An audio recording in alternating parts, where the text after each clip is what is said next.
Morning, knuckleheads. Hang on.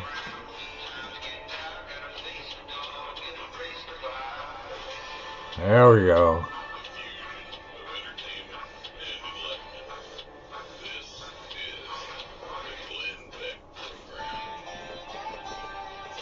They just took him down on YouTube because of this guy coming out.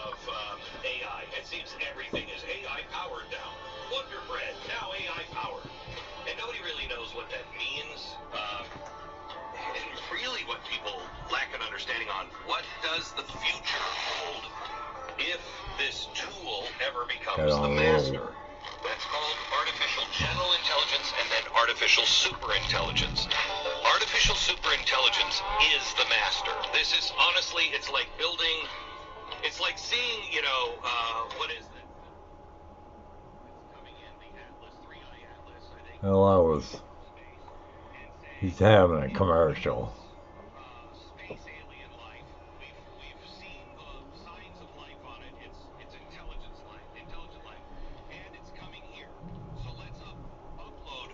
All of our codes, all of our launch codes, all of our power codes, everything about us, and let's send it right up to their ship and the landing pad for them, because I'm sure it's going to be okay.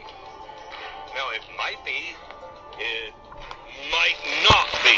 We have no idea how those aliens might think about us. That's what we're talking about with superintelligence. You lose control. And it may mean the end of humankind. So should we do something about that? And like right now? I believe yes. I talked to a guy, I'm a big fan of Max Tegmark. He wrote the book Life 3.0. I read it a couple of years ago. And yeah, here we go. Really, really good. Life in the Age of AI. Max Tegmark. Give you some understanding of what life is going to be like. Now, a lot has changed since he wrote the book, and he is very concerned. He is an MIT physicist or physics professor, and he's very concerned about this race to ASI, artificial superintelligence. So he has put together, along with a lot 10:09 a.m. Wednesday, just a really simple the 22nd of October, knuckleheads. Develop artificial superintelligence until we know we can keep it in a box and it won't kill all of us. And we shouldn't pursue it or open that box until most people agree. And not just the intellectuals and academics and the people who are running these companies, but like everybody. Does that seem reasonable? That's what he wants to talk to you about, and he needs your help. And we're going to talk to him in 60 seconds. First, if you're a homeowner, bet you haven't had that, that one task. Uh-oh, commercial. Pretended it doesn't exist. Can't have that.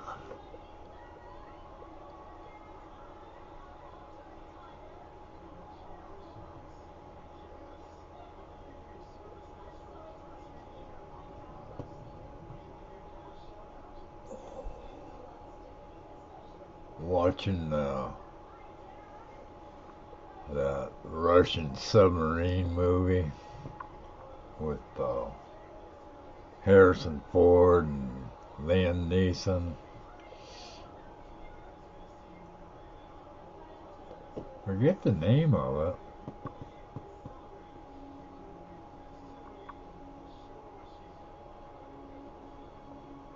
I don't think it's The Hunt for Red October, because I think that had Alec Baldwin in it. That was a good one.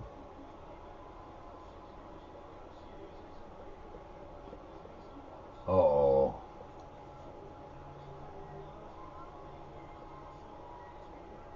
Got some problems. Pipe blew.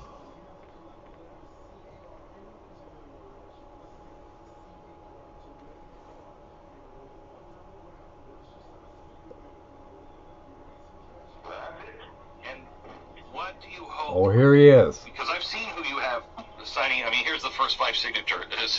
Ready?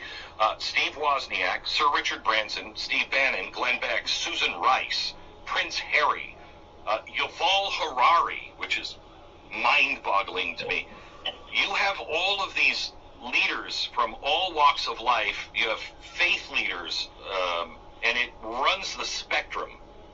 What is it that we all have in common here? Yeah, and you also have the most cited scientists in the world, Joshua Bengio and Stephen and Jeff Hinton. They're like the Einstein and Oppenheimer of today, who've developed much of this technology and pioneering work, saying their own works. What these people all have in common, it was hilarious to see people express confusion and say, this is such a bewilderingly diverse group of people. Why aren't they even agreeing on anything? It's because they're all human. And this is a question about, do we want a future where machines work for humans? I comb my beard. A future which is all about the machines. So can you stop superintelligence? I mean, we've had a conversation on this. Sam Altman believes he's creating God. And that's a terrifying, and there's a lot of people in Silicon Valley that want to meet God of their creation. How do you stop this? China is rushing towards it. We're rushing towards it. How do you stop it? Well, let's start by talking just a little bit more about what Sam Altman and people and these folks want, and then I promise I'll tell you how we can stop it. Okay. It's very doable. I was just looking this morning at some of the early writing of Sam Altman before his media team started telling him to tone down the rhetoric a little bit. This is a direct quote from a blog he wrote called The Merge, where he says, "We will be the first species ever to design our own descendants. My guess is that we can either be the biological bootloader for digital intelligence and then fade into an evolutionary tree branch." How does that sound to you as an optimistic future for our children? Or we can figure out what a successful merge looks like. So he's arguing in this piece that, we should merge with machines. And, the average person listening to us right now on this program, who asked them if they want to merge with machines or if they want their kids to merge with machines? I was just playing with my 2-year-old son Leo this morning. I find that the biggest assault on American democracy in 1776 that someone is going to force my son to merge with machines without him or his parents or anyone really having a say on this. It's completely nuts that a bunch of dudes in San Francisco who had too much Red Bull to drink should get to make these sort of decisions for the rest of us. For That's all a of joke. Yeah, indeed. The race, though, is on. So how do you stop it? Well, first of all, the lobbyists from these companies keep trying to convince us that it's unstoppable. That's the number one psyop trick in the book, right? If a big, powerful country invades another country, the first thing they're going to try to persuade those who are invaded is, oh, we're unstoppable, don't bother fighting, it's pointless, right?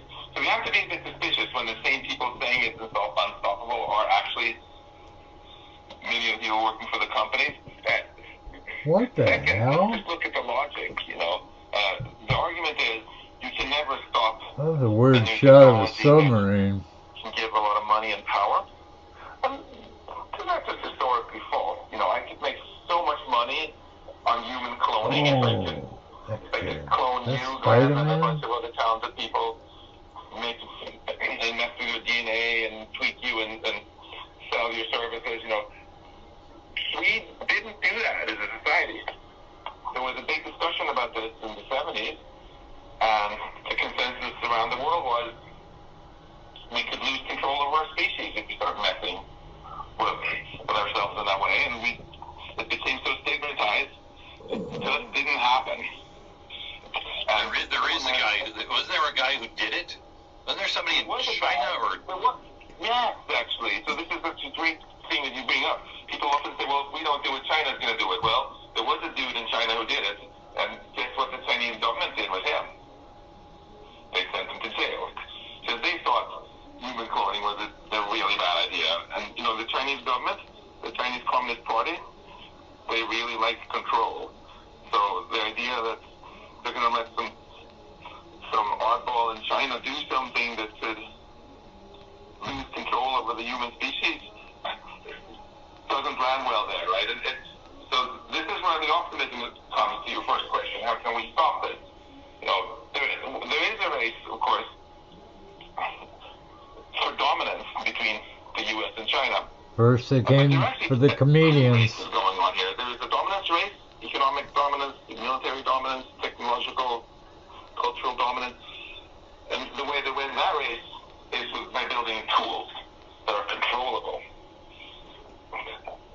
Whereas there's a second race to see who can be the first to build superintelligence that we lose control over and that wipes out humanity, maybe. That's a suicide race. The way the U.S. or China will compete for dominance is not by doing something that's going to take away the power from both countries. I think of this as just really analogous to something that happened already, the Cold War with the Soviet Union. There were also two races. There was a race for dominance, economic and military, right? And we Americans won that one. And then there was a suicide race to see who can put the most nuclear. You gotta turn this around so you get the logo of the microphone. And both the Americans and the Soviets ultimately decided to not nuke each other, just not engage with that suicide race. Why? Was it because Reagan and Brezhnev got on the stage and looked each other in the eye and hugged each other and promised to nuke each other? No. There wasn't that trust, but it also wasn't necessary because we knew got going the there. Soviets knew there was suicide to try to nuke us. We knew that they knew, and vice versa. And that's all it took to avoid the suicide rate. And so the suicide you're talking about with ASI is, if China gets it, China would know we'll lose control over, they're control freaks, and we'll lose control of our own country. We won't be in control. ASI will be running everything, right? Exactly. Well. Exactly. So how do you deal then with people like Sam Altman? I mean, I would imagine, because there are going to be people who have, labs and compute time to be able to pursue this. Can you catch those people before they go down that road? Is that even possible? It certainly is possible. It's of course in the interest of these companies to make us think it's impossible, right? So we shouldn't try. But it's very possible because we do this with every other industry. Let's look at biotech, for example, the industry that is now not doing human cloning, right? But they're doing fine, making a ton of money on other medicines, right? And once upon a time, there were no regulations on biotech. They could sell any medicine they wanted in the supermarket, and sometimes it's caused tragedies. Sometimes it caused tragedies in China because it was unregulated there. Sometimes it caused tragedies here. In the U.S., there was this drug called thalidomide. You probably remember. It caused over 100,000 American babies to be born without arms or legs. And that triggered so much anger that we got the political will to regulate biotech. We created safety standards, the FDA, and now there's actually a ban on selling unapproved medicines in the U.S. We can argue about how one could make that system. I rewired the studio.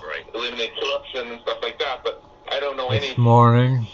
Serious scientists and or some people things who wanted to abolish the I FDA have to check on. Thalidomide, right? See you later, knuckleheads. Love ya.